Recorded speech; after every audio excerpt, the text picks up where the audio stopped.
Hey guys, कैसे हैं आप सभी। I hope you all are good. और फिर से आपका स्वागत है हमारे अपने चैनल एनबी गमसब में। दोस्तों, आज की वीडियो के अंदर हम लोग डिस्कस करने जा रहे हैं एक इम्पॉर्टेंट इन्फॉर्मेशन को। बेसिकली ये जो इन्फॉर्मेशन है वो सभी कैंडिडेट्स को भेजी जा रही है यूके पीएससी के द्वारा, और उसमें असिस्टेंट अकाउंटेंट के एग्ज़ाम से रिलेटेड चीज़ यहाँ पे बोली गई है। और काफ़ी स्टूडेंट के मैसेज आ रहे हैं इसमें, तो थोड़ी सी कन्फ्यूजन है, राइट। इसमें थोड़ी सी कन्फ्यूजन है स्टूडेंट को, बट वो कन्फ्यूजन को मैं दूर कर देता हूँ इसी वीडियो में, क्योंकि आप सभी को मैं एक ही क्वेरी बार बार रिप्लाई नहीं कर पाता, इसलिए एक वीडियो के थ्रू ये सारी चीज़ें डिस्कस कर रहा हूँ। देखिए, ये जो मेल है वो आप सभी को आया होगा, ठीक है। ऊपर लिखा हुआ है typing test on computer qualifying document verification list is uploaded on the website. ये यहाँ पे आपका सब्जेक्ट है ये मेल का, आपको मेल आया होगा। और जिस किसी को मेल नहीं आया है, बेसिकली जिसके इनबॉक्स में मेल नहीं आया, तो वो लोग अपने स्पैम फोल्डर को चेक करें, राइट।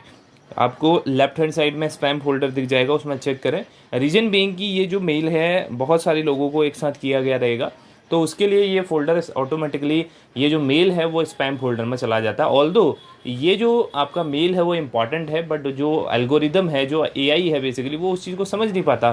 तो उनका एल्गोरिदम ये है कि अगर आप बहुत सारे कैंडिडेट्स को एक तरह का मेल भेजते हैं जो कि मोस्ट ऑफ द केसेज में प्रमोशनल होता है, तो इसलिए उसको स्पैम फोल्डर में डाल दिया जाता है, ठीक है। तो इसीलिए स्पैम फोल्डर को चेक करेंगे तो ये आपको दिख जाएगा, और नीचे लिखा भी हुआ है इसके, dear candidate, this is to inform that the assistant accountant exam 2022 Hindi typing test on computer, जो कि क्वालिफाइंग नेचर का है, document verification list is uploaded on the website for more information kindly visit. अब ये जो न्यूज़ है, basically जो mail है वो यूके पीएससी ने दी है। इसके अंदर उन्होंने बोला है कि हमने रिजल्ट को डिक्लेयर कर दिया, ठीक है। इसमें कुछ अलग सा कुछ नहीं है, मतलब अलग से कोई इन्फॉर्मेशन इसके अंदर नहीं है कि हाँ आपका फर्दर कुछ और होने वाला है। वो सारी इन्फॉर्मेशन तो मैंने आपको दे दी है। तो वही चीज़ उन्होंने बताई है, क्योंकि एक रिस्पॉन्सिबिलिटी आयोग की भी बनती है कि उस केस में हम सभी कैंडिडेट को क्या करें, पर्सनली वो चीज़ को कन्वे करें। तो इसीलिए उन्होंने हर एक को मेल भी किया है, और हो सकता है आपके पास में टेक्स्ट मैसेज भी आया हो, राइट। तो वो चीज़ें यहाँ पे आयोग के द्वारा की जा रही, जो कि अच्छी हैं, ताकि हर एक कैंडिडेट को पता चल पाए। जो अभी वीडियो भी नहीं देख पाए हैं, तो वो उन लोगों को भी ये चीज़ें पता चल जाएगी। और इसके अलावा एक और मेल इसमें आया था, ये तो टाइपिंग से रिलेटेड चीज़ है, और इसके अंदर मैं क्लियर कर देना चाहता हूँ, कुछ भी नया नहीं है, ठीक है। टाइपिंग आपकी जो डेट दी गई है वो अगस्त में ही टाइपिंग आपकी होनी है, तो उसी डेट पे आपकी होगी। अभी आपको कुछ भी नहीं करना है। और दूसरे मेल की मैं बात करता हूँ, दूसरे मेल को मैं आपको शो करता हूँ। ये दूसरा मेल आपका रहा, और इसके अंदर सबसे ज़्यादा बच्चों में कन्फ्यूजन है। देखिए, लिखा क्या हुआ है, थोड़ा सा आपको टेक्निकल वर्ड को पकड़ना पड़ता है, और जो लैंग्वेज हो रहा है उसको समझना पड़ता है थोड़ा। हिंदी मीडियम वालों को थोड़ी सी इसके अंदर दिक्कत आई होगी, बट उसकी कोई प्रॉब्लम नहीं है। देखिए, accountant exam 2022 document verification is scheduled from 27 of June 2023 at UK PSC Haridwar. अब स्टूडेंट का इसके अंदर मैसेज क्या आता है कि सर हमारा तो 3 तारीख को, हमारा तो 4 तारीख को, हमारा 5 तारीख को है, बट यहाँ पे लिखा हुआ 27 जून, तो क्या हमारा 27 जून को होगा डॉक्यूमेंट वेरिफिकेशन? नहीं, इसके अंदर देखिए फ्रॉम लिखा हुआ है, तो फ्रॉम का मतलब होता है कि स्टार्टिंग, जो स्टार्ट हो रहा है, शेड्यूल दिया गया है। इसमें पर्सनली आपको ये नहीं बताया कि आपका इस डेट पे है। इतना टाइम आयोग के पास में नहीं है कि वो आपके हर एक का हमारा चेक करे कि उसका कब शेड्यूल हो रहा है, फिर आपको मेल करे। ये यहाँ पे नहीं होता। ये जनरल इन्फॉर्मेशन है जो सभी कैंडिडेट्स को एक साथ की गई है। That's why it is mentioned only कि आपका स्टार्ट कहाँ से हो रहा है। तो 27 ऑफ जून 2023 से स्टार्ट हो रहा है, यही चीज़ यहाँ पे मेंशन की गई है। तो इसमें आपके लिए कोई पैनिक होने की बात नहीं है। आपका जो डेट शेड्यूल है, जिस डेट पे आपकी डीवी की डेट है, उसी डेट पे आपका होगा, डोंट वरी। और नीचे भी इसमें इन्फॉर्मेशन दी गई है, देखिए, dear candidate, this is to inform you that assistant accountant exam 2022 document verification is scheduled from 27th of June। तो scheduled from बोला है at UK PSC Haridwar. You are requested to visit the UK PSC official website. तो बाकी detail जो आपको मिल जाएंगी वो मैंने डिटेल पहले ही आपको दे दी है। तो यही चीज़ आपको क्लियर करनी थी इस वीडियो के अंदर कि हाँ, ये आपके लिए पर्सनली नहीं है, बट एक जनरल इन्फॉर्मेशन के तौर पे है कि हाँ क्या चीज़ें चल रही हैं सामने।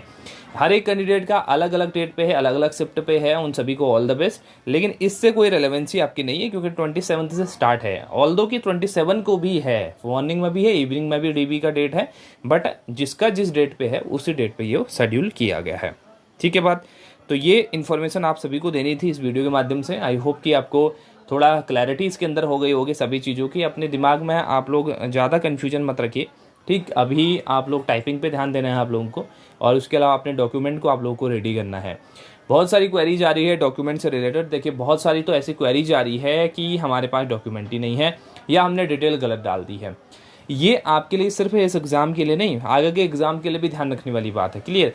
क्योंकि जब भी आप कोई एग्ज़ाम का फॉर्म भरते हैं तो बहुत क्लैरिटी के साथ, बहुत ध्यान के साथ आपको उन चीज़ों को करना होता है, क्योंकि जो डिटेल होती है, और ख़ास करके अगर मैं बात करता हूँ कास्ट की, एक कास्ट हो गया और एक आपके मार्क्स हो गए, और इसके अलावा सब कास्ट अगर आपकी कोई यहाँ पे आप कैटेगरी यहाँ पे चूज कर रहे हैं, तो ये चीज़ें और क्वालिफिकेशंस, ये बहुत इंपॉर्टेंट चीज़ होती है। इसके अंदर आयोग जो है कैंडिडेट्स को बाहर करने में देरी नहीं करता है।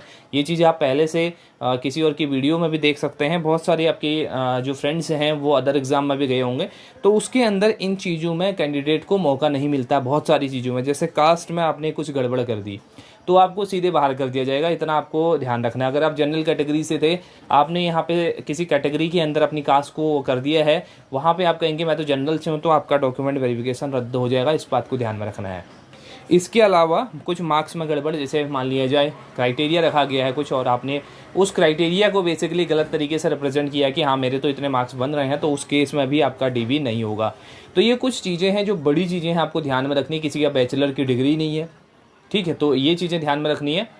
और दूसरी चीज़ इसके अंदर क्या, कि छोटी मोटी जो गलतियां हैं उनके लिए पैनिक नहीं होना है। जैसे फॉर एग्जांपल आपके नाम में कुछ गड़बड़ है, नेम के अंदर कुछ गड़बड़ी है, तो उसके लिए सेल्फ डिक्लेरेशन फॉर्म दिया है। मैंने पहले भी आपको 3 से 4 बार वो चीज़ें एक्सप्लेन करी है, सारी क्वेरीज में भी मैंने रिप्लाई किया आपकी।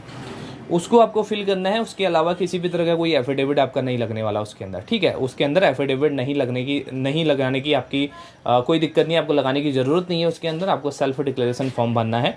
उसका मतलब क्या होता है सेल्फ डिक्लेरेशन फॉर्म का? उसका मतलब ये है कि कल को अगर किसी तरह की कोई डिस्क्रिमिनेशन पाया जाता है नाम के अंदर, तो फिर सोलली रिस्पॉन्सिबल आप होंगे, और उसके केस में आप कोर्ट केस भी नहीं लड़ सकते हैं। उसमें सेल्फ डिक्लेरेशन का मतलब ये कि आपने जानबूझ के गलत जानकारी दी है पहले तो, और उस गलत जानकारी को वेरीफाई करने के बाद भी, आपसे कन्विंसिंग करने के बाद भी आपने फिर से गलत जानकारी दी है, तो आपके खिलाफ ही केस होगा। तो इसीलिए इसके अंदर ये जो फॉर्म है आपको फिल करने को बोला गया है। तो उसके अंदर अगर आपके थोड़े बहुत चेंजेस हैं तो उससे कोई फ़र्क नहीं पड़ता। और दूसरा, एड्रेस में सबसे बड़ा प्रॉब्लम आ रहा है। एड्रेस, तो एड्रेस के अंदर ऐसा है कि जो लोगों का जैसे परमानेंट एड्रेस बाहर का है, तो उसके अंदर कोई दिक्कत नहीं है, आपको उसके सपोर्ट में अपने डॉक्यूमेंट रखना पड़ेगा। उसके अंदर आपसे बोला गया है जैसे 4-5 पॉइंट हैं, उन 5 पॉइंटों में से एक पॉइंट को आपको बेसिकली क्या करना है, जो चूज करना है। जैसे आपके पास में या तो क्या होना चाहिए, आपने यहाँ पे डोमिसाइल होना चाहिए, या तो आपने यहाँ पे एम्प्लॉयमेंट रजिस्ट्रेशन करना चाहिए। सब में या लिखा हुआ, अगर आप देखेंगे ना तो या लिखा हुआ। या का मतलब होता है कोई एक, अगर वहाँ पे एंड लिखा होता तो आपको मैंडेटरी है कि सभी रिक्वायरमेंट्स को फुलफिल करना पड़ता। तो या का मतलब होता है कोई एक, ऊपर से लिखा भी हुआ है ओनली वन, तो उस केस में घबराने की कोई बात नहीं है आपको। और दूसरी चीज़ की, जो आपके फाइनल ईयर की बात कर रहे हैं, फाइनल ईयर की मार्कशीट हमारे पास है, डिग्री नहीं है। मैं पहले भी वीडियो में बता चुका हूँ, मार्कशीट से काम नहीं चलने वाला है। आयोग ने साफ साफ उसके अंदर इंक्लूड किया है कि हम फाइनल ईयर की मार्कशीट से स्टूडेंट को पास नहीं मान सकते, मतलब पास कंसिडर नहीं कर सकते। हम लोगों को डिग्री चाहिए होती है, और डिग्री जब चाहिए तो मतलब क्या, ओरिजिनल होगी तब भी अच्छा है, वेल एंड गुड। अगर नहीं है तो फिर प्रोविजनल तो चाहिए ही चाहिए। तो ये चीज़ यहाँ पे बोली गई है, ठीक है। तो ये चीज़ को आपको ध्यान में यहाँ पे रखना है कि अपने मार्कशीट को आपको तैयार करना है। मार्कशीट अगर गुम गई है आपकी, कहीं चले गई है, तो उस केस में आप डुप्लीकेट मार्कशीट बनवा सकते हैं।